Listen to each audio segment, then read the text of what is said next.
पूरी दुनिया में भारत का डंका बज रहा है। आप मेरी बात से सहमत हैं?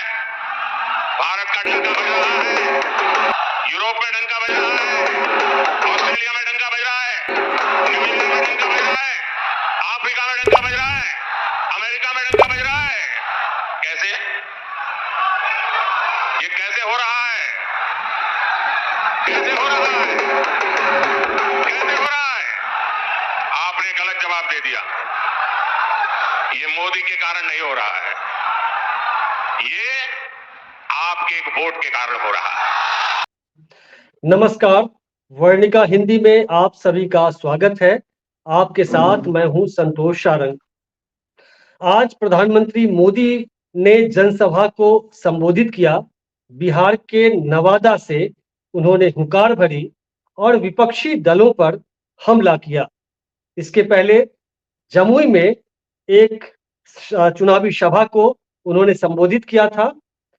आज किन मुद्दों को उठाया और विपक्षियों को कैसे घेरा है, क्या क्या मुख्य मुद्दे क्या रहे उनके भाषण में, किन किन बिंदुओं पर उन्होंने जोर दिया है, आज इस पर हम फिर से बातचीत करेंगे और यह देखने की कोशिश करेंगे कि उनके भाषण में कितनी हकीकत है और कितना फसाना है, कितना सच है और कितना झूठ है। क्या भाषण में कुछ सच्चाई है, कुछ तथ्य है, या सिर्फ जनता को बेवकूफ बनाने वाली बातें कही गई हैं। आज इस खास एपिसोड में हमारे साथ दो पैनलिस्ट हैं। प्रभात कुमार जी हैं। प्रभात कुमार वरिष्ठ पत्रकार हैं। लंबे समय तक इन्होंने दैनिक हिंदुस्तान के साथ पत्रकारिता की है और अभी स्वतंत्र रूप से कई वेबसाइट्स के लिए जो बिहार की राजनीतिक जो घटनाएं हो रही हैं, जो घटनाक्रम हो रहे हैं, उस पर वे लगातार लिख रहे हैं। तो प्रभात जी, आप पहली बार हमारे इस डिजिटल मंच पर आए हैं वर्णिका हिंदी में, तो आपका बहुत बहुत स्वागत है।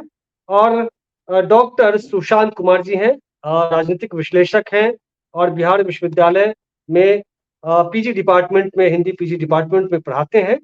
तो सुशांत जी का भी स्वागत है।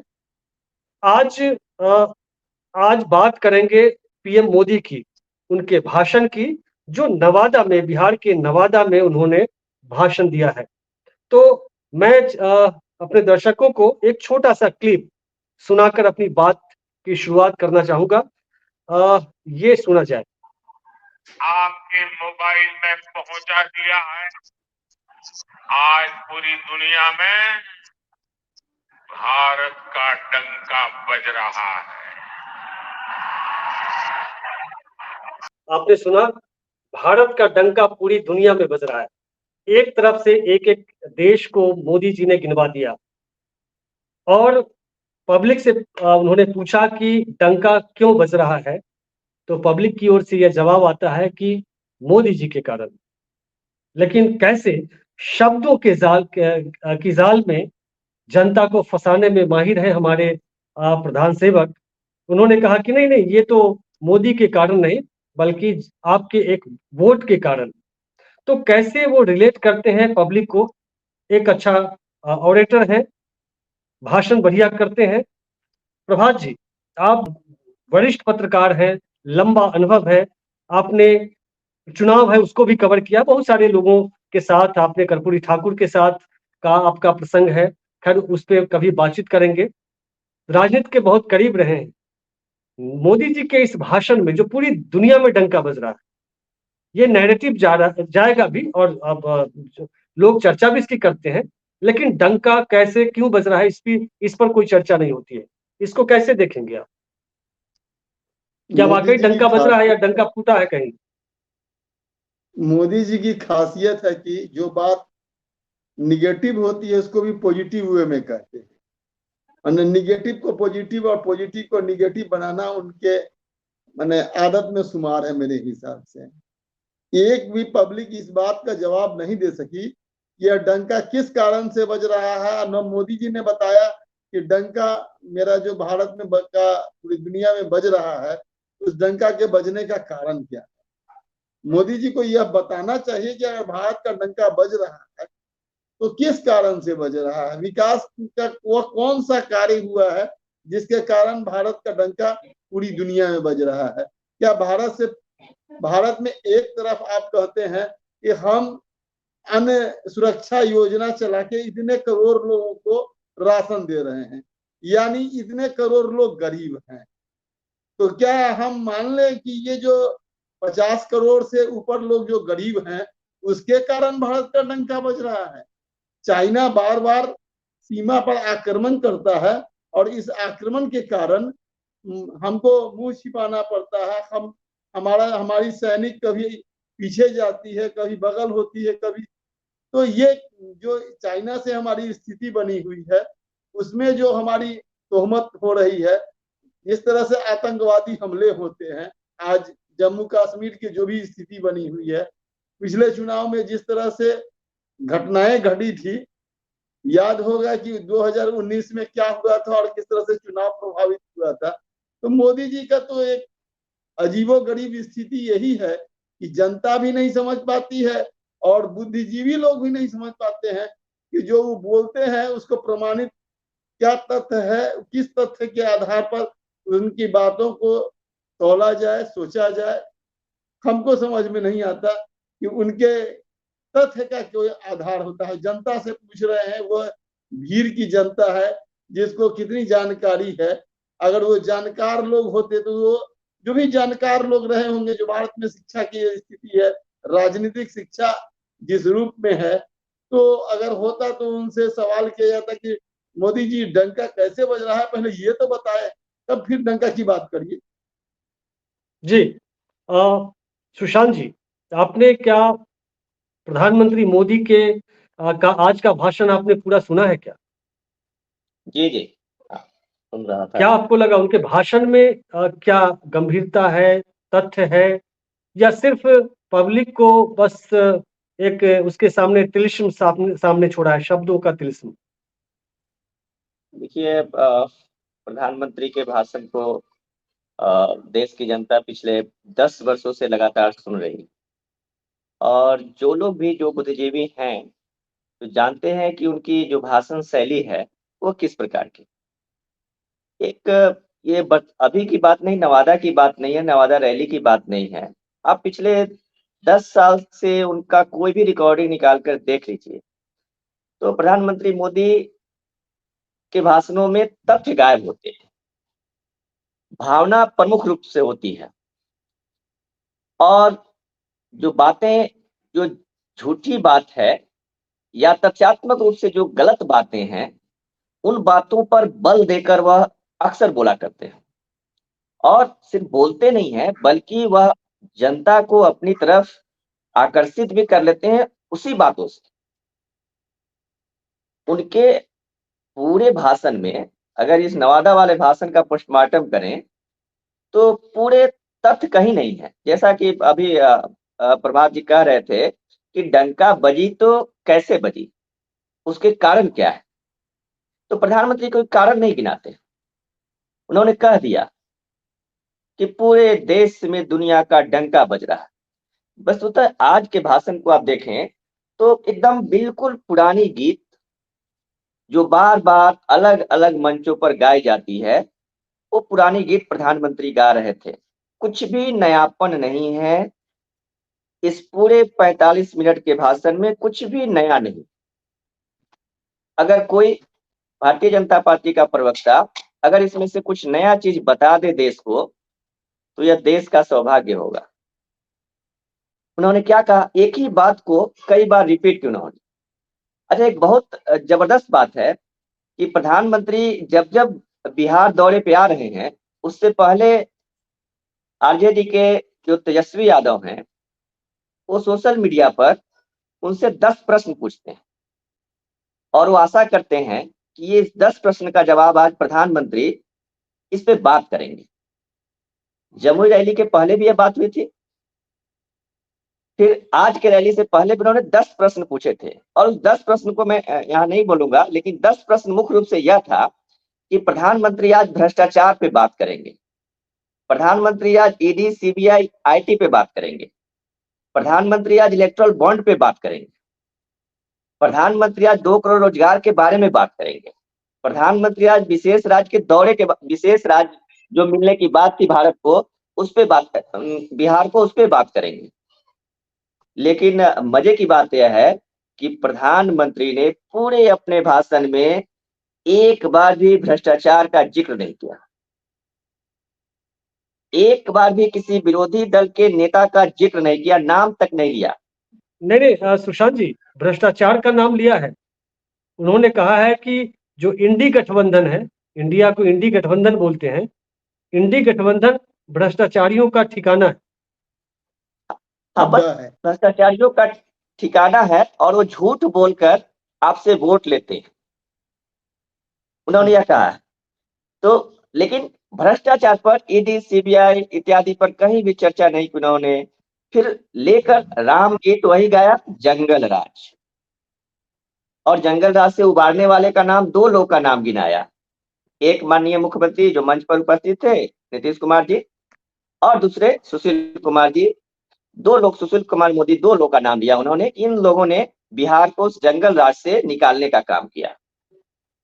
तो जो पुराने नैरेटिव हैं, जो जंगल राज का भय दिखाकर बिहार के जनता से वोट मांगने का जो बीजेपी का जो पुराना तरीका है, उसी ट्रैक पर प्रधानमंत्री खेलते नजर आए, उससे दाएं बाएं नहीं होते।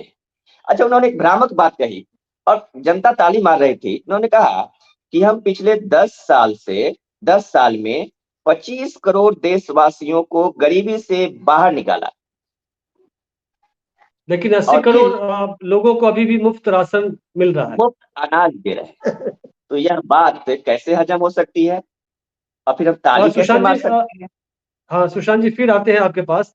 जब आपने तेजस्वी यादव के ट्वीट की बात आपने की है कि 10 सवाल उन्होंने जो लिखा है कि बिहार की जनता यानी बिहार वासी मोदी जी के नवादा दौरे को लेकर उत्सुक है और उनको ये सारे सवाल जो है, जो अब 10 सवाल हैं सामने, वो चाहेंगे कि उसका जवाब मिले। भाषण में अवश्य बतलाएंगे प्रदेशवासियों को। उसके पहले एक और ट्वीट उसके बाद उन्होंने किया है, तेजस्वी यादव ने, अगर लालू जी बीजेपी से हाथ मिला लेते तो वे आज हिंदुस्तान के राजा हरिश्चंद्र होते।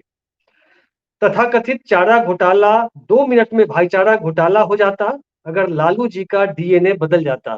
प्रभात जी, इस पर आपकी टिप्पणी कि लालू प्रसाद यादव यदि आज बीजेपी से मिल जाते हैं तो राजा हरिश्चंद्र हो जाएंगे यदि डीएनए बदल जाता है इनका तो। और जो भाईचारा, ये भाईचारे की बात की है ना, घोटाला भाईचारा घोटाले में बदल जाता। प्रभात जी, जहां तक भ्रष्टाचार की बात है, मेरा मानना है कि आज की तारीख में चाहे दल कोई भी हो, सबके लिए भ्रष्टाचार आज सदाचार से काफी अधिक नहीं है। इस मामले में किसी को भी किसी के बारे में कुछ भी बोलने का अधिकार न है। न मोदी जी बोल सकते हैं, न लालू यादव बोल सकते हैं, न नीतीश कुमार बोल सकते हैं। हम व्यक्तिगत आक्षेप किसी नेता पर नहीं लगा सकते कि हाँ, लेकिन मेरा इतना जरूर मानना है कि आज भारतीय राजनीति में भ्रष्टाचार पर बोलने की नैतिक साहस किसी राजनेता में नहीं है। एक सवाल अभी सुशांत जी जो सुशील मोदी का जिक्र कर रहे थे, एक आपको बताना हम चाहेंगे कि सुशील मोदी जमुई की सभा से एक दिन पहले ट्वीट कर उन्होंने बताया कि हमको गले का कैंसर है, जबकि उसमें यह भी लिखा है कि 6 महीना पहले से हमको कैंसर है। तो रद्दी का जो माने वो का बास्केट होता है, उसमें नेताओं को किस तरह से डाल दिया जाता है भारतीय जनता पार्टी के राज्य में। सुशील मोदी उसी के शिकार है। यह सच है कि सुशील मोदी और नीतीश कुमार ने मिलकर लालू के खिलाफ संघर्ष किया था। अब वह जंगल राज था या जो भी माने अमंगल राज था, हम उस पर बहुत टिप्पणी नहीं करना चाहते हैं। आज कितनी शांति है, कल कितना उत्पात था, जनता बिहार की सारी बातें जानती है। अगर कल खराब दिन था तो आज अच्छे दिन भी होने चाहिए थे। अगर कल किसी कारण से खराब दिन था तो आप अच्छे दिन ला दिए, तो आपके लिए हम इसके लिए शुक्रगुजार हैं। सुशील मोदी जी ने इतना अच्छा अगर काम किया कि जंगल राज से मंगल राज में ला दिया, तो फिर सुशील मोदी को रद्दी के टोकरी में डालने का क्या कारण कि उनको मार्गदर्शक मंडल में अपनी चले गए इज्जत क्या? बचाने के लिए कि जमुई की सभा में उनको कुर्सी मिलेगी कि नहीं मिलेगी, उसके कारण वो ट्वीट करके अपनी इज्जत बचा रहे हैं कि हमको कैंसर हो गया है। यानी उनको कोई खबर नहीं था जमुई के कार्यक्रम की। तो जी राजनीति में जिस तरह की बातें हो रही है और राजनीति में जिस तरह के सवाल पूछे जा रहे हैं, एक दूसरे पर आरोप प्रत्यारोप का दौर जारी है, जनता यह सब बहुत बेहतर ढंग से जान रही है। तेजस्वी अच्छा, के बारे आप में भी जान रही है, मोदी जी के बारे में भी जी जान रही है, नीतीश जी के बारे में भी जान रही है। हमको प्रभात जी, लगता है आपने कि ये आज सब प्रभात जी, आपने एक आलेख आपका मैंने आज देखा है, उसमें आपने जी परिवारवाद पर फोकस करके अपना एक आलेख लिखा है। जी जी मोदी जी जमुई की सभा में भी परिवारवाद पर कुछ नहीं कहा, एक शब्द नहीं, और नवादा जी की सभा में भी कुछ नहीं कहा। क्या डर लगता है मोदी जी जी को बिहार में आकर परिवारवाद पर बोलने में, जबकि इसके पहले तो लालू परिवार पर आक्रामक तरीके से भ्रष्टाचार के साथ परिवारवाद की चर्चा करते थे? क्यों डर लग रहा है निश्चित तौर पर आजकल? जो उनसे लगा, माने एक्चुअल क्या है कि जिस तरह से तेजस्वी जी ने सवाल किया था परिवारवाद के बारे में, जो उन्होंने सूची डाली थी नेताओं की, ये अशोक चौधरी की बेटी है, ये महेश्वर आजादी शांभवी का चौधरी, बेटा है, हाँ शांभवी अशोक चौधरी चौधरी समस्तीपुर संदीप से। चौधरी हम्म, जी जी। और सभी नेताओं का एक एक करके जो 10 लोगों का नाम पूरा सूची डाला था, जिसमें तेजस्वी मैंने मनी मैंने, लेकिन उनके पार्टी में वो तो मन में मानते ही मान के चलते हैं कि हम तो परिवारवाद के साथ घिरे हैं, लेकिन आप क्यों घिर गए साहब, यही सवाल था हमको लगता है। तो परिवारवाद के बारे में हमारा ये कहना है, मैंने यही लिखा है कि हम व्यक्तिगत तौर पर मोदी जी और नीतीश जी को व्यक्तिगत तौर पर उनको परिवारवाद के मामले में उंगली नहीं उठा सकते हैं, लेकिन जब आपका बच्चा, आप मैं शराबी नहीं हूं, लेकिन हमारा बच्चा अगर शराबी है तो हमको नैतिक रूप से शराब के खिलाफ बोलने का क्या हक है। मोदी जी के अच्छा, साथ संकट वही, ये संयोग है या मोदी प्रयोग? जी के साथ पहली संकट सभा वही है। जमुई में उन्होंने की, और जमुई की वहां भी सभा में एक गए, मिनट। जहां जहां जीजा माने चिराग पासवान के जीजा खड़े हैं, नवादा में जो बड़े डॉक्टर थे, राज्यसभा के सदस्य रहे, मंत्री सीपी रहे ठाकुर। केंद्रीय, उनके पुत्र विवेक ठाकुर खड़े हैं, तो वहां वो परिवारवाद के खिलाफ कैसे बोलेंगे? बोलने का नैतिक, हाँ ये है कि कल फिर कमरा चेंज हो जाएगा, जगह और स्थल चेंज हो जाएगा, तो हो सकता है कि रोहिणी आचार्य के खिलाफ बोले, मीसा भारती के खिलाफ बोले, और भी किसी नेता के खिलाफ बोल सकते हैं। लेकिन तो ये जो एक ग्राउंड तरह था, से जिस मैदान में रंग जी, सजा हुआ था, वहां तो इसके लिए उनके मुंह पर टेप लगा हुआ था। तो कुल मिलाकर के तेजस्वी यादव की जो स्ट्रेटजी है, मोदी जी को उन्होंने डरा दिया है परिवारवाद वाले मुद्दे पर। सुशांत जी, जो आपने कहा था, ट्वीट मैं देख रहा हूँ तेजस्वी यादव का, उसमें जो छठा पॉइंट है उसमें लिखा है उन्होंने कि पीएम बताएंगे कि क्यों बीजेपी ने देश में सबसे अधिक परिवारवादी नेताओं को टिकटें दी है। खैर, परिवारवाद पर मैंने चर्चा कर ली है। इन्होंने एक बात भाषण में, एक और बात कही, कांग्रेस के घोषणा पत्र को बताया कि ये तुष्टीकरण की राजनीति का हिस्सा है, और उसी भाषण में उन्होंने 3 तलाक के मुद्दों को भी उठाया। 3 तलाक का कानून बनाकर कैसे महिलाओं को सशक्त किया, खासकर मुस्लिम महिलाओं को, तो ये तुष्टीकरण नहीं है। लेकिन जो कांग्रेस का घोषणा पत्र जो सामाजिक न्याय के मुद्दों को एड्रेस करता है, खास करके इसमें तुष्टीकरण की तो बात ही नहीं है, इसमें तो जाति आधारित गणना की बात है, इसमें कहीं मुस्लिम को साधने की बात नहीं है। आरक्षण का दायरा 50% बढ़ाने की बात है, इसमें कहीं मुस्लिम का मसला नहीं है। ईडब्ल्यूएस सभी वर्गों और सभी सवर्ण या अवर्ण सबको मिलेगा, इसकी बात कही गई है। तो क्या वाकई देश की जनता को ये लोग मूर्ख समझते हैं, या ये लोग ढीठ हो गए हैं कि कुछ भी बोलो, लोग मूर्ख हैं, लोकतंत्र में वैसे भी कहा गया है कि मूर्खों का शासन होता है। इस मुद्दे पर आप क्या कहेंगे, तुष्टीकरण वाले मुद्दे पर? और हालांकि जो कांग्रेस का घोषणा पत्र है उसको लेते हुए जो मोदी जी क्या कांग्रेस कहना की चाह रहे हैं? घोषणा पत्र है, घोषणा पत्र में तो इस तरह की कहीं कोई बात ही नहीं है। मैं फिर कहूंगा कि प्रधानमंत्री की बातों में तथ्य को ढूंढना वो बिल्कुल ठीक नहीं है। उनसे यह उम्मीद भी नहीं की जा सकती। अगर देश की जनता इस बात कोई उम्मीद कर रही हो या हम में से कोई भी ऐसा उम्मीद कर रहा हो तो ये उचित नहीं है। उनके भाषणों में तथ्य को ढूंढा ही नहीं जा सकता। वो तथ्य को तोड़ मरोड़ कर गलत चीजों को गलत चीजों को बड़े जोर जोर से बोलने वाले वक्ता हैं। इसके लिए वो जाने जाते हैं। आप देखिएगा कि जब आरक्षण का दायरा बढ़ाने की बात है, जातिगत जनगणना कराने की बात है, जो बैकलॉग हैं, भर्तियां हैं, जो पिछड़े अति पिछड़े बहुजन समाज के लोगों की जो भर्तियां रुकी हुई हैं, जो पद खाली हैं, उनको 1 साल में भरने की बात है। ये सब बात अगर तुष्टीकरण है, तो फिर 3 तलाक क्या है? फिर राम मंदिर प्राण प्रतिष्ठा क्या है? उसकी बात क्यों करते हैं प्रधानमंत्री? फिर रामनवमी में आप लोग याद रखिएगा, ये क्या है? ये तो रामनवमी को प्रधानमंत्री, बार बार भारत हर का एक भाषण में वो बोल प्रधानमंत्री, रहे हैं रामनवमी की बात। भारत के प्रधानमंत्री अपने चुनावी भाषण में धर्म का खुला नाम लेकर प्रचार करता है और इस देश का ECI election commission of India चुप रहता है। और यह सिर्फ बात नहीं करता है व्यक्ति, वह भड़काने वाली बात कि आप इनको याद रखना। कैसे याद रखेंगे? किस तरह से याद रखा जाएगा? आप क्या चाहते हैं कि दंगा हो? आप क्या चाहते हैं कि रामनवमी में फसाद हो? क्या भारत के प्रधानमंत्री यह चाहते हैं बिहार की जनता से? अगर भारत का प्रधानमंत्री इस तरह से बात करेगा तो और दूसरे नेताओं से क्या हम उम्मीद कर सकते हैं?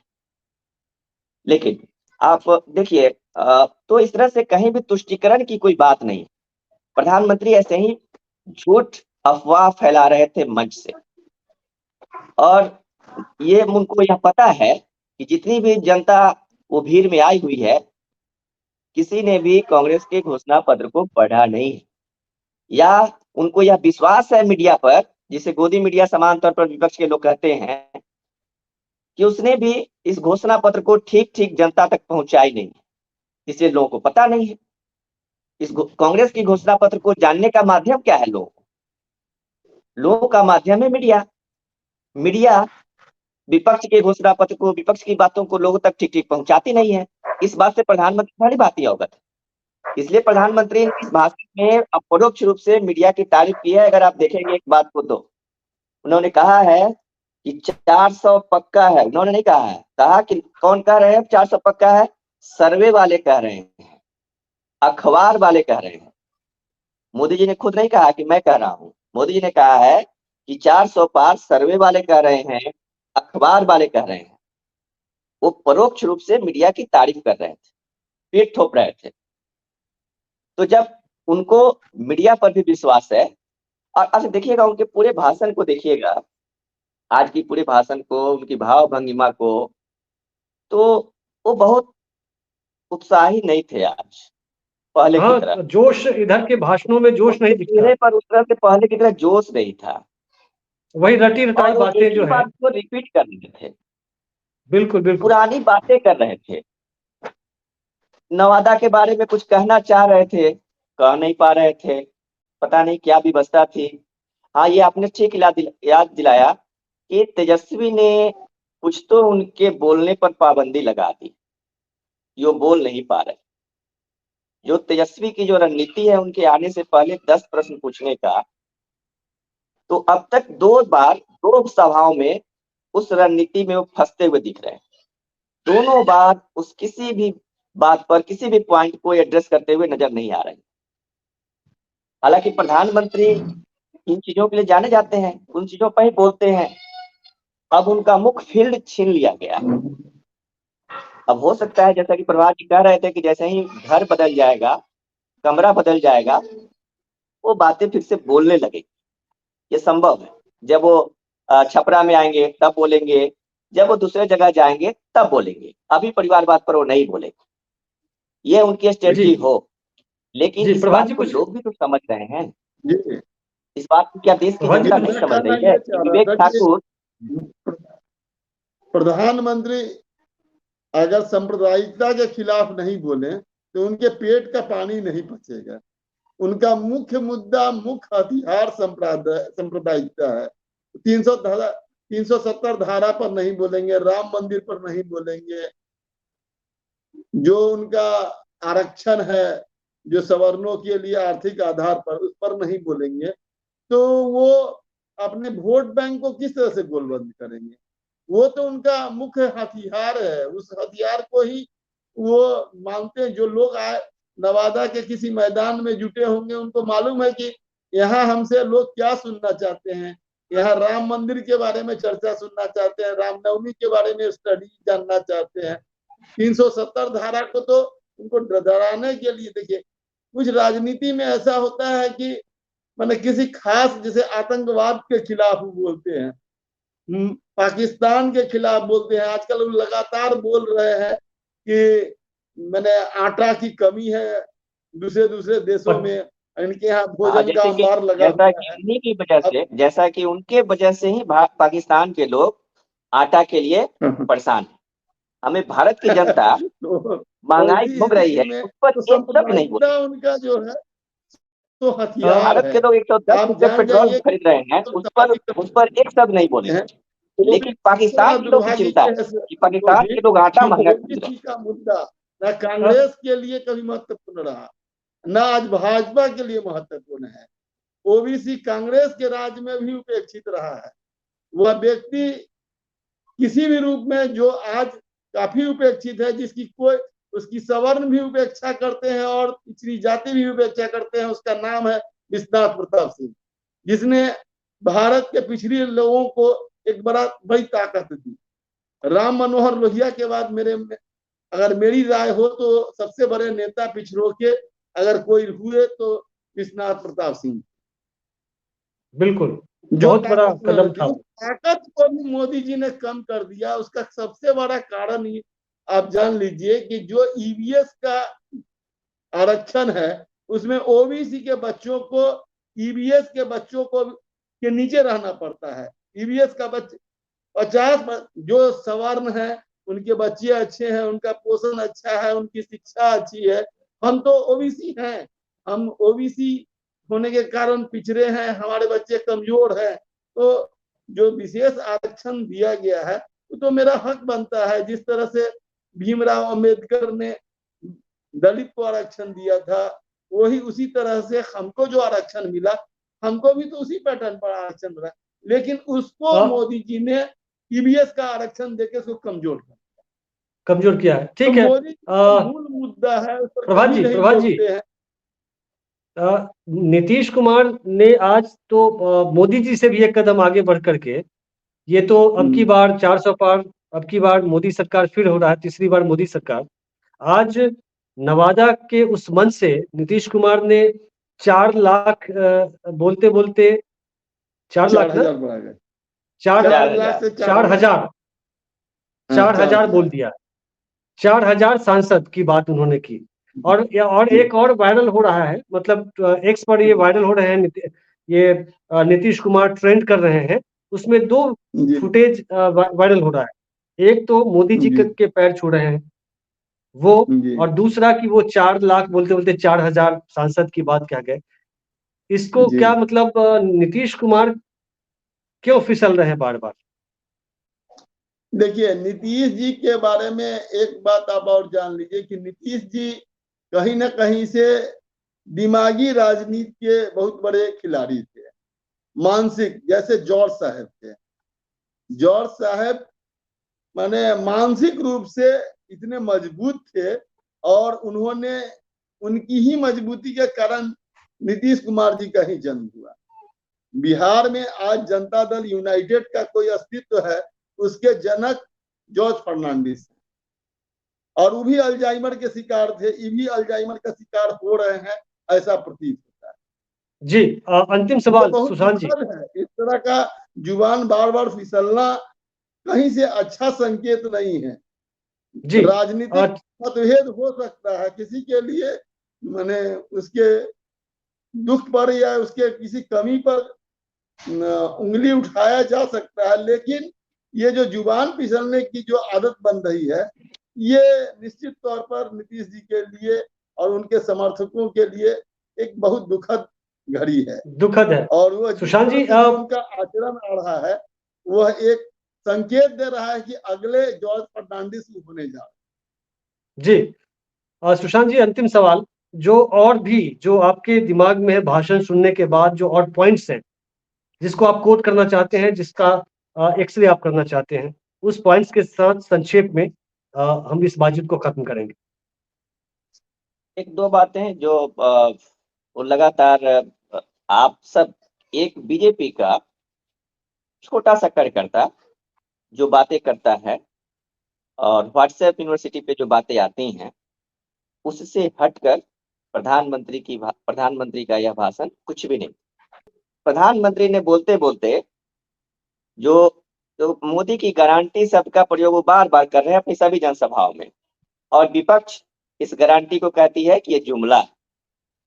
और तेजस्वी ने पहले ही कह दिया था कि प्रधानमंत्री यह बता देंगे गृह मंत्री से पूछकर कि क्या जो अभी वो बोल रहे हैं गारंटी, कहीं बाद में अमित शाह आकर यह तो नहीं कहेंगे कि यह जुमला था, चुनावी जुमला था। जैसे आज उन्होंने कहा दो बातें बहुत भ्रामक, जैसे 2014 से पहले जो बातें कही गई थी कि अगर भ्रष्टाचार समाप्त हो गया, काला धन आ गया, तो 15-15 लाख तो यूं ही सबके खाते में चले जाएंगे। अब देश को, जनता को लगा कि 15 लाख रुपए आ जाएंगे हमारे खाते में। उसी प्रकार से आज मोदी जी ने नवादा की रैली में ठीक वैसी ही एक बातें कही, कहा कि हमने बिजली बिल आपकी शून्य हो जाए उसका हमने उपाय कर दिया। अब जिसने भी जो बजट को पढ़ा है, उस बजट में जो बिजली बिल की जो बात की गई है, सौर ऊर्जा के माध्यम से कैसे सौर प्लांट लगाएंगे छतों पर, उसमें कैसे 50% सब्सिडी मिलेगी, उस सब्सिडी के बाद आप बिजली उत्पादन करेंगे, वह जाएगा, आपका बिल आएगा, और इस तरह से लफड़ा में फंसेंगे आप कि आपका बिजली बिल जितना दे रहे थे उससे अधिक पैसा इन्वेस्ट करने के बाद भी उससे अधिक बिजली बिल आपको देना पड़ेगा। लेकिन प्रधानमंत्री ने बड़े ही शानदार अंदाज में कह दिया कि बिजली बिल शून्य करने के लिए आया। आम जनता जो है वह तो समझेगी कि बिजली बिल बिना माफ हो जाएगा, इस झांसे में तो आ ही जाएंगे। तो यह बातचीत आपको कैसी लगी? प्रतिक्रिया अपनी जरूर दीजिएगा कमेंट सेक्शन में, और इस वीडियो को अधिक से अधिक लोगों तक शेयर करिए। तो दीजिए इजाजत, फिर मिलते हैं अगले अंक में, तब तक के लिए नमस्कार, शुक्रिया।